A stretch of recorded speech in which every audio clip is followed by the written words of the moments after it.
Maayong adlaw. Ang mga kautulan ko mga ate da sa Gimaras na baw. Nihidlaw na gito ko sa inyo. Gusto ko dani malupad da galing kayo da tigulit na ta. Tigulang na ta kabudlay mag-travel. Pero sige lang magpray lang kamo nga maayong pamatsyag ko para nga makabisita ako da liwat no. Bago ako mapatay, siguro hindi mo ako mapatay.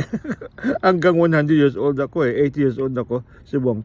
So, pray lang kamo nga pwede pa ako makabisita dira. So, anyway, ang gusto ko lang ihambal sa inyo subong, kung sa English pa, what happens when we do random acts of kindness? Kung sa ano pa, kung sa Ilonggo pa, anong kakatabo kung wala kita nagdinalok, kung gahatag kita, kabulog kita sa ibang nga tao nga may kinanglan. Anong katabo sa atong pangabuhi kung maayong aton pagtratar sa ibang nga tao. Random acts of kindness, no. Bala may pakita may istorya ko mo sa inyo, no. Sa isa ka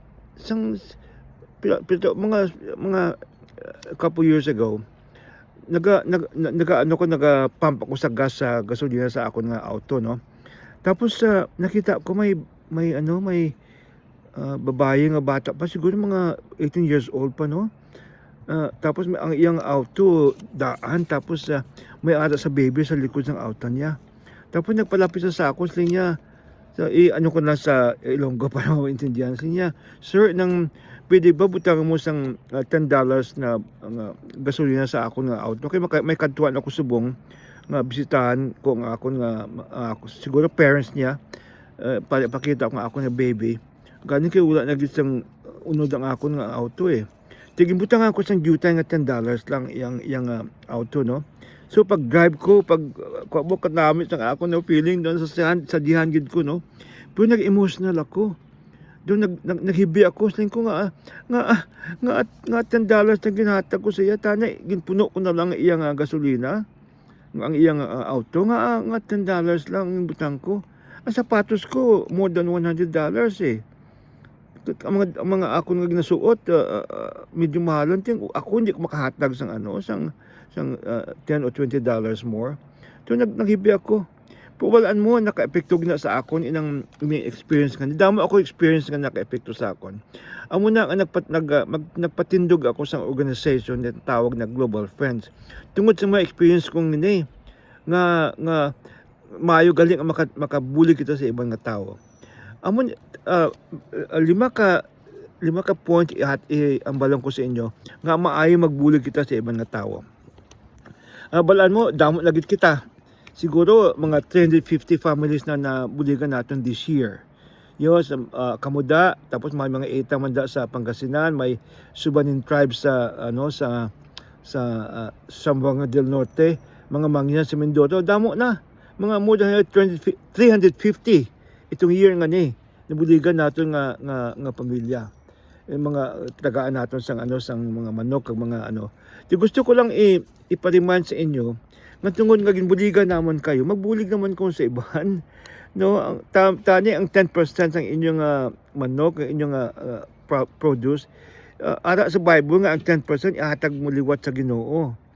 Kay tungod ang inyong pastor da, no, sa mga Mangyan, si Isidore at saka si Neil, kag mga leaders nyo da, no.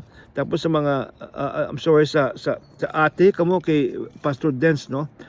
Ano sa Bible nga 10% ihatag yun na sa pastor nyo, kay sa Old Testament ginahatag sa Levites.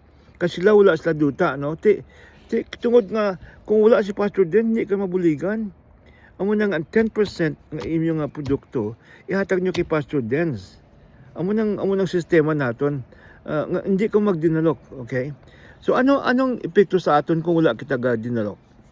First of all, may ara nga tawag nga psychological effects. Balaan mo kung wala ka dinalok, kung gahatag sa ibang tao, may mga chemical sa ato nga lawas nga nagagwa. Ang panawag sa serotonin, tapos damo nga chemical nga nagagwa, nagapasadya sa aton. So kung gahatag ka ng chemical sa ato nga lawas nagagwa, tapos kanap sang feeling mo nakahatag ka. Amo na number one epekto ng pag nga wala ka dinalok. maayong feeling mo, kasadyang imong feeling. Secondly, dom kung kapangatag ka sa ibang tao, may ada ka purpose sa pangabuhi mo. Kundi may ada, ako kada aga hindi ko, I can't wait to wake up kay ginabasa ko ang mga report sa mga pastor, no? Kanami nabasa ko, nakita ko mga picture ninyo. Di may ada nga may purpose ako sa pangabuhi. Hindi ko gusto mo tayo anay. Gusto ko laba pa nga ako ng pangabuhi para makabulig. Kaya kasadyagin nga magbulig. So number one, may psychological effect. Number two, may ada ka purpose sa imong pangabuhi. Number three, kung kahatag ka, may ada nga banding, may relationship ka mo sa tao nga ginahatagan ninyo. Di ba amo na nga sadya sa aton? Kaya tungod nga may ada akong relationship sa inyo, kada magkanto ko na kasadya sa akon, kada magkita na kita. Tungod sining random acts of kindness. So amo nang matabo sa inyo kung gabulig ka mo, may banding nga mahimo sa inyo sa nagabulig kag nagatanggap sang sang bulig ninyo. So kanami kayo. Tapos thirdly, ang ginasiling nila nga ripple effect. Inang namin sang ripple effect na abino ko may ada kada sa sapa, no? Kung hindi gani sa dagat, no, sa sapa na lang kay gamay. Kung maghaboy ka sang bato sa sapa, may ada circle nga gapalapad, no. Amo nang ripple ang sa panawag na ripple, no, ripple effect. So amo man na, kung wala ka gadinalo, kung wala ka mo gadinalo, kung kahatag mo sa tao, makita sa ibang tao, masiling sa ibang tao, gusto ko man maghatag. Di mo na tabo sa akon. Tungod nga ang akon nga nag-start ko, akon nga ang tanan kong sweldo ginahatag ko sa Global Friends, no. Ang natabo ang mga amigo ko, saling labo, sisito ka bang hatag, gusto ko man maghatag. Nagkaroon sang ng panawag nga ripple effect, no. So tapos ang bonding very strong kayo. Tapos lastly, ang epekto sini may spiritual effect ang paghatag sang tao. Ang pagbulig naton sa ibang tao may spiritual effect. Ada gani sa Matthew, no, ang siling sang Ginoo Kristo sa aton. Na siling niya kay i-paraphrase ko ito sa Ilonggo, no. Kamo nga naghatag sa ibang nga tao, ginbless gid kamo sa akon nga Father. Ang inyo nga inheritance ipakita ko sa inyo nga makita nyo sa langit kung dito na kamo. Kay tungod nga gutom ako, gintagaan mo ako sang pagkaon, nauhaw ako, tagaan mo ako sang tubig, estranghero ako, hindi mo ako kilala, pero ginibita mo ako sa inyong balay. Wala ako sang mga clothes, no, pero gintagaan mo ako sang clothing. May sakit ako, ginbisitahan mo ako. Tapos kung ara ako sa prison, ginbisitahan mo man ako. So amo ni ni Kristo mo ni. Amo ni kung ginhatag mo na, kung wala ka gadinalo, kag naghatag ka sang maayo sa ibang nga tawo, ginhimo na sa akon. So every time nga nagahimo kita nga maayo sa tawo, nga wala kita ginadalo,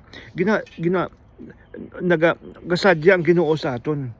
Tungod na daw gahatag kita sa Ginoo, kung naghahatag kita sa ibang tao. So amo nang ipa-share ko sa inyo kag i-remind ko kung may liwat nga ang 10% ninyo nga tithe ng inyong 10% nga inyong produkto, ihatag nyo kay Dennis para mabuligan naman siya, kay siya gid ang reason nga nagabulig kami sa inyo. Okay? God bless all of you, ha. Tano magkita kita, magpray lang kamo nga maayo ako nga ang pangabuhi para makabisita ako daliwat. Okay? Kanhidlaw na gid ako sa inyo. Thank you very much and God bless you.